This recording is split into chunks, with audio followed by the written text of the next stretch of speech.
Chapter 21. Read by Dennis Sayers.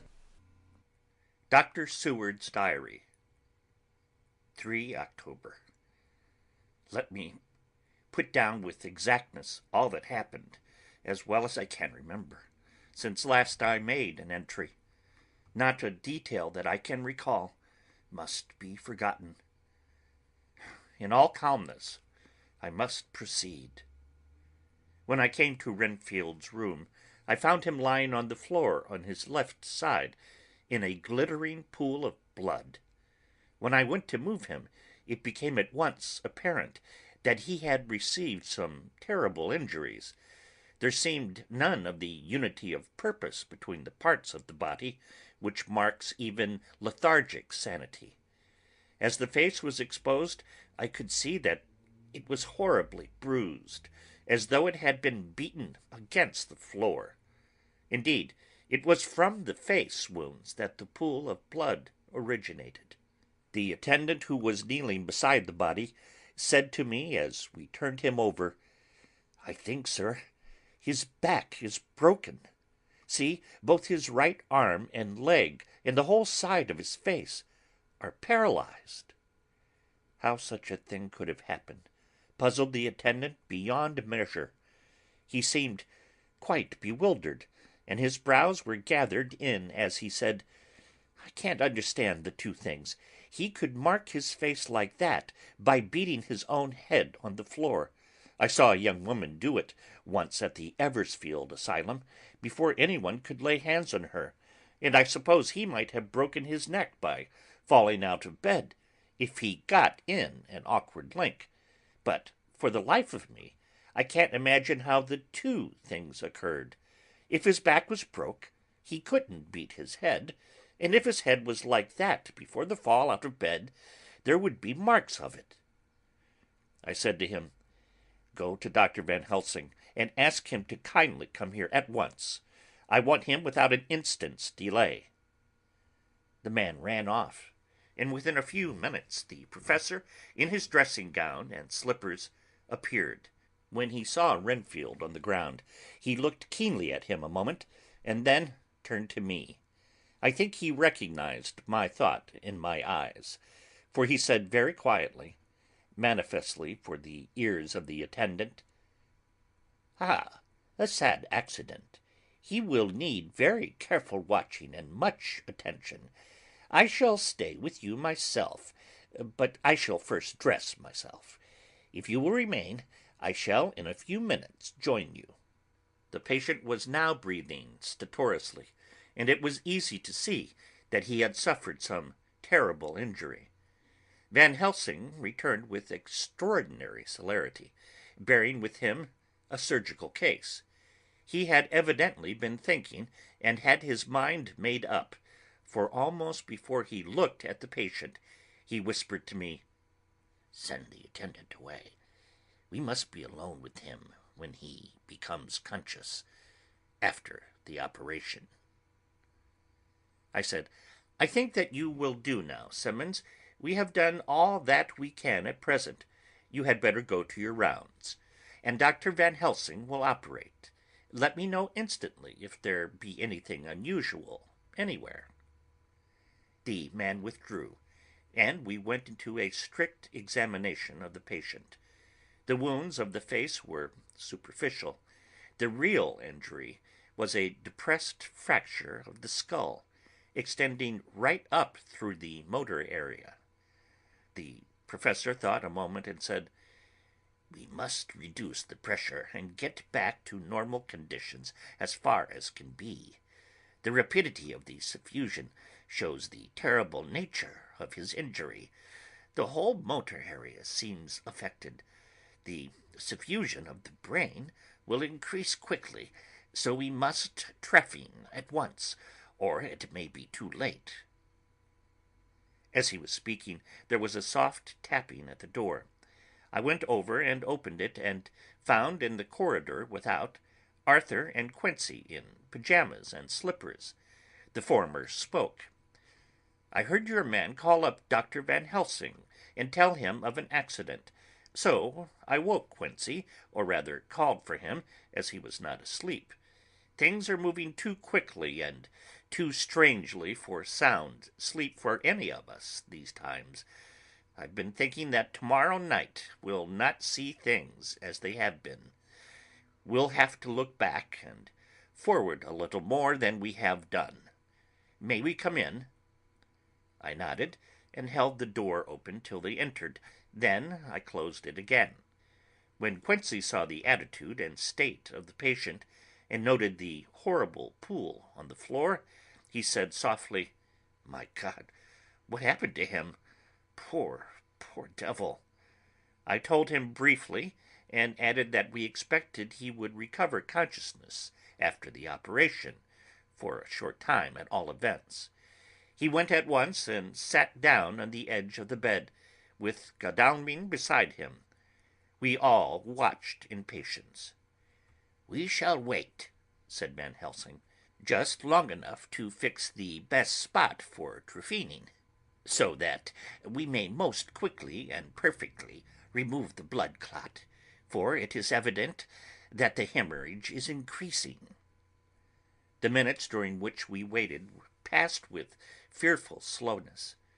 I had a horrible sinking in my heart, and from Van Helsing's face I gathered that he felt some fear or apprehension as to what was to come. I dreaded the words Renfield might speak. I was positively afraid to think. But the conviction of what was coming was on me, as I have read of men who have heard the death watch. The poor man's breathing came in uncertain gasps.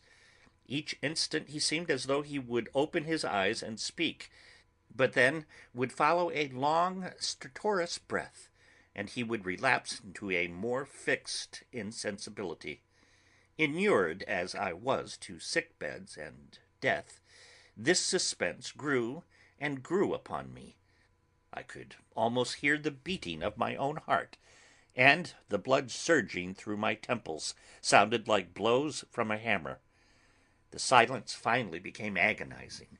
I looked at my companions, one after another, and saw from their flushed faces and damp brows that they were enduring equal torture. There was a nervous suspense over us all, as though overhead some dread bell would peal out powerfully when we should least expect it. At last there came a time when it was evident that the patient was sinking fast. He might die at any moment. I looked up at the professor and caught his eyes fixed on mine. His face was sternly set as he spoke. "There is no time to lose. His words may be worth many lives. I have been thinking so as I stood here. It may be there is a soul at stake. We shall operate just above the ear." Without another word, he made the operation. For a few moments the breathing continued to be stertorous. Then there came a breath so prolonged that it seemed as though it would tear open his chest. Suddenly his eyes opened and became fixed in a wild, helpless stare. This was continued for a few moments. Then it was softened into a glad surprise, and from his lips came a sigh of relief. He moved convulsively, and as he did so said, "I'll be quiet, doctor. Tell them to take off the strait waistcoat. I have had a terrible dream, and it has left me so weak that I cannot move. What's wrong with my face? It feels all swollen, and it smarts dreadfully." He tried to turn his head, but even with the effort his eyes seemed to grow glassy again, so I gently put it back. Then Van Helsing said in a quiet, grave voice, "Tell us your dream, Mr. Renfield." As he heard the voice, his face brightened through its mutilation, and he said, "That is Dr. Van Helsing. How good it is of you to be here. Give me some water. My lips are dry, and I shall try to tell you. I dreamed—" He stopped and seemed fainting. I called quietly to Quincy. "The brandy, it is in my study, quick." He flew and returned with the glass, the decanter of brandy, and a carafe of water. We moistened the parched lips, and the patient quickly revived. It seemed, however, that his poor injured brain had been working in the interval, for when he was quite conscious he looked at me piercingly with an agonized confusion which I shall never forget, and said, "I must not deceive myself. It was no dream, but all a grim reality." Then his eyes roved round the room. As they caught sight of two figures sitting patiently on the edge of the bed, he went on, "If I were not sure already, I would know from them." For an instant his eyes closed, not with pain or sleep, but voluntarily, as though he were bringing all his faculties to bear. When he opened them, he said hurriedly and with more energy than he had yet displayed, "Quick, doctor, quick, I'm dying. I feel that I have but a few minutes, and then I must go back to death, or worse, wet my lips with brandy again. I have something that I must say before I die, or before my poor crushed brain dies, anyhow. Ugh, thank you. It was that night, after you left me, when I implored you to let me go away. I couldn't speak then, for I felt my tongue was tied, but I was as sane then, except in that way, as I am now. I was in an agony of despair for a long time after you left me. It seemed hours. Then there came a sudden peace to me. My brain seemed to become cool again, and I realized where I was. I heard the dogs bark behind our house, but not where he was." As he spoke, Van Helsing's eyes never blinked, but his hand came out and met mine, and gripped it hard. He did not, however, betray himself. He nodded slightly and said, "Go on," in a low voice. Renfield proceeded. "He came up to the window in the mist, as I had seen him often before, but he was solid then, not a ghost, and his eyes were fierce like a man's when angry. He was laughing with his red mouth. The sharp white teeth glinted in the moonlight when he turned to look back over the belt of trees to where the dogs were barking. I wouldn't ask him to come in at first, though I knew he wanted to, just as he had wanted all along. Then he began promising me things, not in words, but by doing them." He was interrupted by a word from the professor. "How?" "By making them happen, just as he used to send in the flies when the sun was shining, great big fat ones with steel and sapphire on their wings, and big moths in the night with skull and crossbones on their backs." Van Helsing nodded to him as he whispered to me unconsciously, "The Acherontia atropos of the Sphinges, what you call the death's head moth." The patient went on without stopping. Then he began to whisper, "Rats, rats, rats, hundreds, thousands, millions of them, and every one a life, and dogs to eat them, and cats too, all lives, all red blood, with years of life in it, and not merely buzzing flies." I laughed at him, for I wanted to see what he could do. Then the dogs howled away beyond the dark trees in his house. He beckoned me to the window. I got up and looked out, and he raised his hands, and seemed to call out without using any words. A dark mass spread over the grass, coming on like the shape of a flame of fire, and then he moved the mist to the right and left, and I could see that there were thousands of rats, with their eyes blazing red, like his, only smaller. He held up his hand, and they all stopped, and I thought he seemed to be saying, "All these lives will I give you, aye, and many more and greater, through countless ages, if you will fall down and worship me."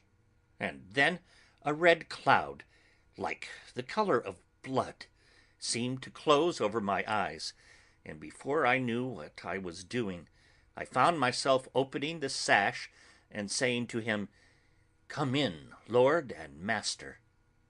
The rats were all gone, but he slid into the room through the sash, though it was only open an inch wide, just as the moon herself has often come in through the tiniest crack, and has stood before me in all her size and splendor.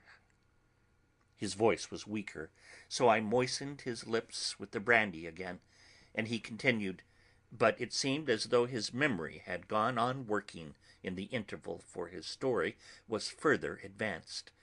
I was about to call him back to the point, but Van Helsing whispered to me, "Let him go on. Do not interrupt him.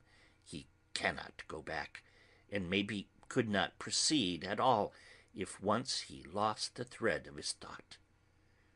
He proceeded, "All day I waited to hear from him, but he did not send me anything, not even a blowfly, and when the moon got up, I was pretty angry with him. When he did slide in through the window, though it was shut, and did not even knock, I got mad with him. He sneered at me, and his white face looked out of the mist with his red eyes gleaming, and he went on as though he owned the whole place, and I was no one. He didn't even smell the same as he went by me. I couldn't hold him. I thought that somehow Mrs. Harker had come into the room."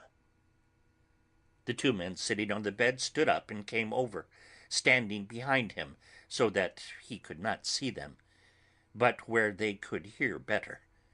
They were both silent, but the professor started and quivered.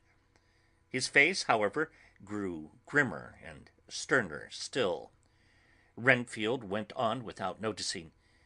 "When Mrs. Harker came in to see me this afternoon, she wasn't the same. It was like the tea after the teapot has been watered." Here we all moved, but no one said a word. He went on, "I didn't know that she was here till she spoke. She didn't look the same. I don't care for the pale people. I like them with lots of blood in them, and hers all seem to have run out. I didn't think of it at the time, but when she went away I began to think, and it made me mad to know that he had been taking the life out of her." I could feel that the rest quivered as I did, but we remained otherwise still. "So when he came tonight, I was ready for him. I saw the mist stealing in, and I grabbed it tight. I had heard that madmen have unnatural strength, and as I knew I was a madman, at times anyhow, I resolved to use my power.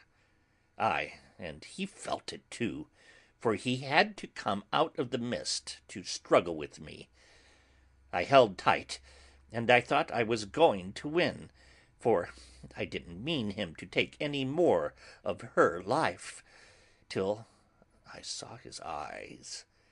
They burned into me, and my strength became like water. He slipped through it, and when I tried to cling to him, he raised me up and flung me down. There was a red cloud before me, and a noise like thunder, and the mist seemed to steal away under the door." His voice was becoming fainter, and his breath more stertorous. Van Helsing stood up instinctively.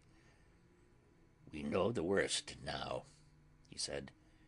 "He is here, and we know his purpose. It may not be too late. Let us be armed, the same as we were the other night, but lose no time. There is not an instant to spare." There was no need to put our fear, nay, our conviction, into words. We shared them in common. We all hurried and took from our rooms the same things that we had when we entered the Count's house. The Professor had his ready, and as we met in the corridor, he pointed to them significantly as he said, "They may never leave me, and they shall not till this unhappy business is over. Be wise also, my friends. It is no common enemy that we deal with, alas! Alas, that dear Madam Mina should suffer." He stopped. His voice was breaking, and I do not know if rage or terror predominated in my own heart. Outside the Harkers' door we paused. Art and Quincey held back, and the latter said, "Should we disturb her?"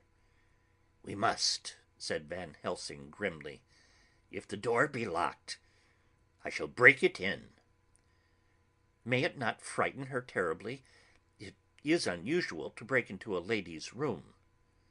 Van Helsing said solemnly, "You are always right, but this is life and death. All chambers are alike to the doctor, and even were they not, they are all as one to me tonight. Friend John, when I turn the handle, if the door does not open, do you put your shoulder down and shove. And you too, my friends. Now." He turned the handle as he spoke, but the door did not yield. We threw ourselves against it. With a crash it burst open, and we almost fell headlong into the room. The Professor did actually fall, and I saw across him as he gathered himself up from hands and knees. What I saw appalled me.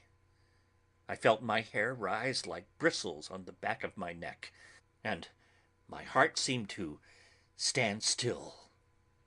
The moonlight was so bright that through the thick yellow blind the room was light enough to see.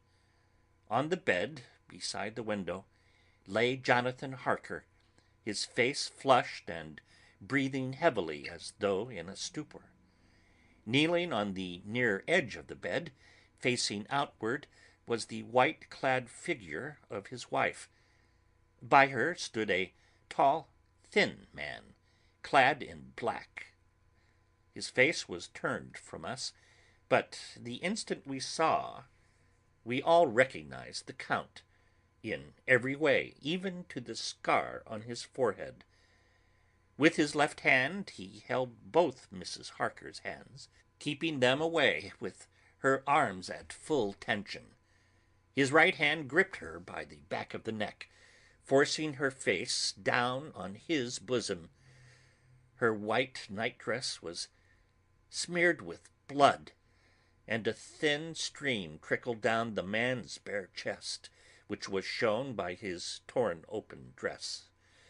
The attitude of the two had a terrible resemblance to a child forcing a kitten's nose into a saucer of milk to compel it to drink. As we burst into the room, the Count turned his face, and the hellish look that I had heard described seemed to leap into it. His eyes flamed red with devilish passion.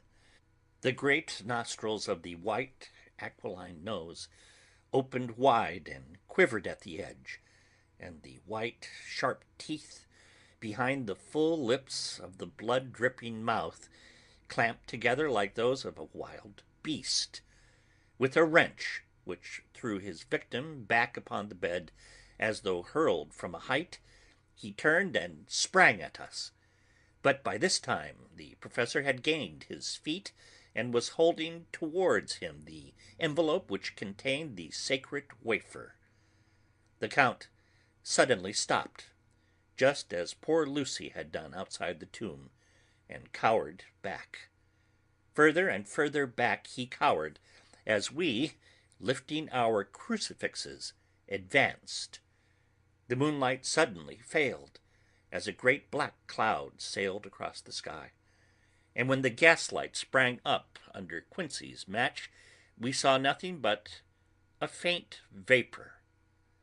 This, as we looked, trailed under the door, which, with the recoil from its bursting open, had swung back to its old position.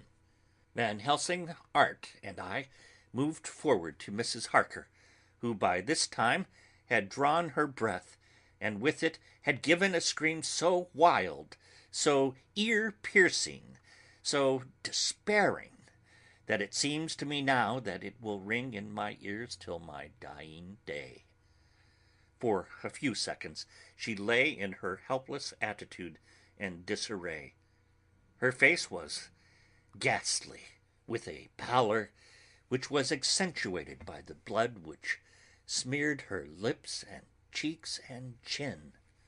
From her throat trickled a thin stream of blood. Her eyes were mad with terror. Then she put before her face her poor crushed hands, which bore on their whiteness the red mark of the Count's terrible grip, and from behind them came a low, desolate wail, which made the terrible scream seem only the quick expression of an endless grief. Van Helsing stepped forward and drew the coverlet gently over her body, whilst Art, after looking at her face for an instant despairingly, ran out of the room. Van Helsing whispered to me, "Jonathan is in a stupor, such as we know the vampire can produce. We can do nothing with poor Madam Mina for a few moments, till she recovers herself. I must wake him." He dipped the end of a towel in cold water, and with it began to flick him on the face, his wife all the while holding her face behind her hands and sobbing in a way that was heart-breaking to hear. I raised the blind and looked out of the window. There was much moonshine, and as I looked I could see Quincey Morris run across the lawn and hide himself in the shadow of a great yew tree. It puzzled me to think why he was doing this. But at the instant I heard Harker's quick exclamation as he woke to partial consciousness and turned to the bed. On his face, as there might well be, was a look of wild amazement. He seemed dazed for a few seconds, and then full consciousness seemed to burst upon him all at once, and he started up. His wife was aroused by the quick movement, and turned to him with her arms stretched out, as though to embrace him. Instantly, however, she drew them in again, and putting her elbows together, held her hands before her face, and shuddered till the bed beneath her shook. "In God's name, what does this mean?" Harker cried out. "Dr. Seward, Dr. Van Helsing, what is it? What has happened? What is wrong? Mina, dear, what is it? What does that blood mean? My God, has it come to this?" And raising himself to his knees, he beat his hands wildly together. "Good God, help us! Help her! Oh, help her!" With a quick movement, he jumped from bed and began to pull on his clothes, all the man in him awake at the need for instant exertion. "What has happened? Tell me all about it," he cried without pausing. "Dr. Van Helsing, you love Mina, I know. Oh, do something to save her. It cannot have gone too far yet. Guard her while I look for him." His wife, through her terror and horror and distress, saw some sure danger to him. Instantly forgetting her own grief, she seized hold of him and cried out, "No, no, Jonathan, you must not leave me. I have suffered enough tonight, God knows, without the dread of his harming you. You must stay with me, stay with these friends who will watch over you." Her expression became frantic as she spoke, and he yielding to her, she pulled him down sitting on the bedside, and clung to him fiercely. Van Helsing and I tried to calm them both. The professor held up his golden crucifix, and said with wonderful calmness, "Do not fear, my dear. We are here, and whilst this is close to you, no foul thing can approach. You are safe for tonight, and we must be calm and take counsel together." She shuddered and was silent, holding down her head on her husband's breast. When she raised it, his white night-robe was stained with blood where her lips had touched, and where the thin open wound in the neck had sent forth drops. The instant she saw it, she drew back, with a low wail, and whispered, amidst choking sobs, "Unclean, unclean! I must touch him or kiss him no more. Oh, that it should be that it is I who am now his worst enemy, and whom he may have most cause to fear."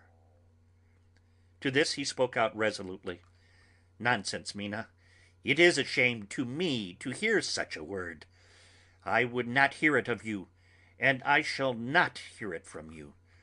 May God judge me by my deserts, and punish me with more bitter suffering than even this hour, if by any act or will of mine anything ever come between us." He put out his arms and folded her to his breast, and for a while she lay there sobbing. He looked at us over her bowed head, with eyes that blinked damply above his quivering nostrils. His mouth was set as steel. After a while her sobs became less frequent and more faint, and then he said to me, speaking with a studied calmness which I felt tried his nervous power to the utmost, "And now, Dr. Seward, tell me all about it. Too well I know the broad fact. Tell me all that has been." I told him exactly what had happened, and he listened with seeming impassiveness, but his nostrils twitched and his eyes blazed as I told how the ruthless hands of the Count had held his wife in that terrible and horrid position, with her mouth to the open wound in his breast. It interested me even at that moment to see that whilst the face of white set passion worked convulsively over the bowed head, the hands tenderly and lovingly stroked the ruffled hair. Just as I had finished, Quincey and Godalming knocked at the door. They entered in obedience to our summons. Van Helsing looked at me questioningly. I understood him to mean if we were to take advantage of their coming to divert, if possible, the thoughts of the unhappy husband and wife from each other and from themselves. So, on nodding acquiescence to him, he asked them what they had seen or done, to which Lord Godalming answered, "I could not see him anywhere in the passage, or in any of our rooms. I looked in the study, but though he had been there, he had gone. He had, however—" He stopped suddenly, looking at the poor drooping figure on the bed. Van Helsing said gravely, "Go on, friend Arthur. We want here no more concealments. Our hope now is in knowing all. Tell freely." So Art went on. He had been there, and though it could only have been for a few seconds, he made rare hay of the place. All the manuscript had been burned, and the blue flames were flickering amongst the white ashes.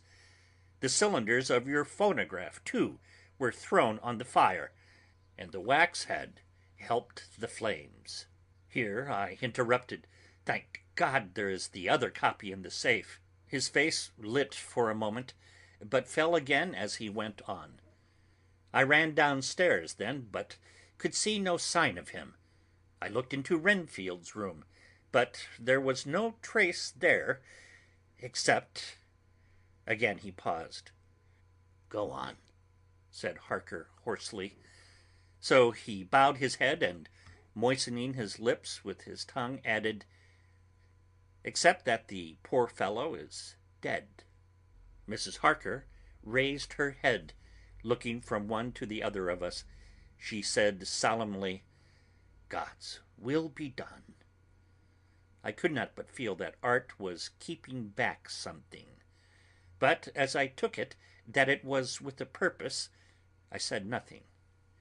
Van Helsing turned to Morris and asked, "And you, friend Quincey, have you any to tell?" "A little," he answered. "It may be much eventually, but at present I can't say. I thought it well to know, if possible, where the Count would go when he left the house. I did not see him, but I saw a bat rise from Renfield's window and flap westward. I expected to see him in some shape go back to Carfax, but he evidently sought some other lair. He will not be back tonight, for the sky is reddening in the east, and the dawn is close.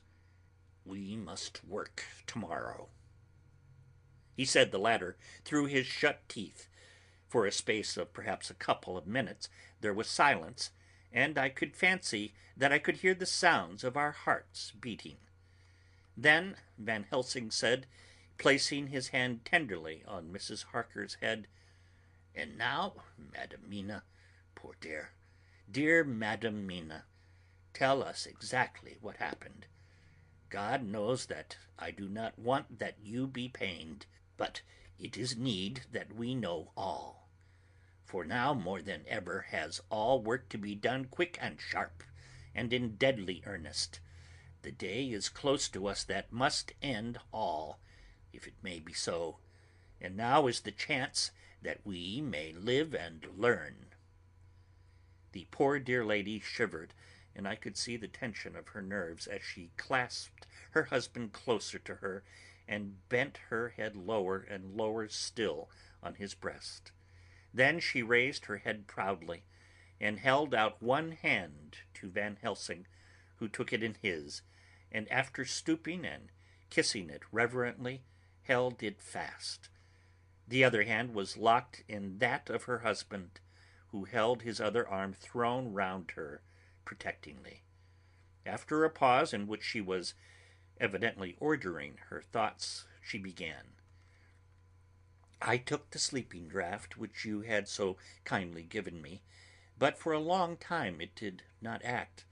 I seemed to have become more wakeful, and myriads of horrible fancies began to crowd in upon my mind, all of them connected with death and vampires, with blood and pain and trouble."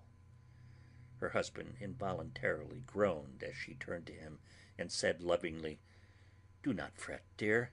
You must be brave and strong, and help me through this horrible task. If you only knew what an effort it is to me to tell of this fearful thing at all, you would understand how much I need your help. Well, I saw I must try to help the medicine to its work with my will, if it was to do me any good, so I resolutely set myself to sleep. Sure enough, sleep must soon have come to me, for I remember no more. Jonathan coming in had not waked me, for he lay by my side when next I remember. There was in the room the same thin white mist that I had noticed before, but I forgot now, if you know of this. You will find it in my diary, which I shall show you later. I felt the same vague terror which had come to me before, and the same sense of some presence. I turned to wake Jonathan, but found that he slept so soundly that it seemed as if it was he who had taken the sleeping draught, and not I. I tried, but I could not wake him. This caused me a great fear, and I looked around terrified. Then, indeed, my heart sank within me. Beside the bed, as if he had stepped out of the mist, or rather as if the mist had turned into his figure, for it had entirely disappeared, stood a tall, thin man, all in black. I knew him at once from the description of the others. The waxen face, the high aquiline nose, on which the light fell in a thin white line, the parted red lips, with the sharp white teeth showing between, and the red eyes that I had seemed to see in the sunset on the windows of St. Mary's Church at Whitby. I knew, too, the red scar on his forehead, where Jonathan had struck him. For an instant my heart stood still, and I would have screamed out, only that I was paralyzed. In the pause he spoke in a sort of keen, cutting whisper, pointing as he spoke to Jonathan. "Silence! If you make a sound, I shall take him and dash his brains out before your very eyes." I was appalled and was too bewildered to do or say anything. With a mocking smile he placed one hand upon my shoulder and, holding me tight, bared my throat with the other, saying as he did so, "First, a little refreshment to reward my exertions. You may as well be quiet. It is not the first time, or the second, that your veins have appeased my thirst." I was bewildered, and strangely enough, I did not want to hinder him. I suppose it is a part of the horrible curse that such is when his touch is on his victim. And oh, my God, pity me. He placed his reeking lips upon my throat. Her husband groaned again. She clasped his hand harder and looked at him pityingly, as if he were the injured one, and went on. "I felt my strength fading away, and I was in a half swoon. How long this horrible thing lasted, I know not, but it seemed that a long time must have passed before he took his foul, awful, sneering mouth away. I saw it drip with the fresh blood." The remembrance seemed for a while to overpower her, and she drooped and would have sunk down but for her husband's sustaining arm. With a great effort she recovered herself and went on. Then he spoke to me mockingly. "And so you, like the others, would play your brains against mine? You would help these men to hunt me and frustrate me in my design? You know now, and they know in part already, and will know in full before long what it is to cross my path. They should have kept their energies for use closer to home. Whilst they played wits against me, against me who commanded nations, and intrigued for them, and fought for them hundreds of years before they were born. I was countermining them. And you, their best beloved one, are now to me flesh of my flesh, blood of my blood, kin of my kin, my bountiful wine-press for a while, and shall be later on my companion and my helper. You shall be avenged in turn, for not one of them shall minister to your needs. But as yet you are not to be punished for what you have done. You have aided in thwarting me. Now you shall come to my call. When my brain says come to you, you shall cross land or sea to do my bidding. And to that end, this. With that, he pulled open his shirt, and with his long, sharp nails opened a vein in his breast. When the blood began to spurt out, he took my hands in one of his, holding them tight, and with the other seized my neck and pressed my mouth to the wound, so that I must either suffocate or swallow some to the... Oh my God! Oh my God! What have I done? What have I done to deserve such a fate? I who have tried to walk in meekness and righteousness all my days. God, pity me.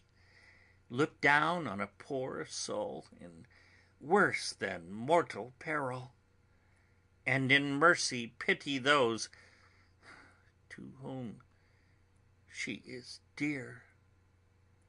Then she began to rub her lips as though to cleanse them from pollution.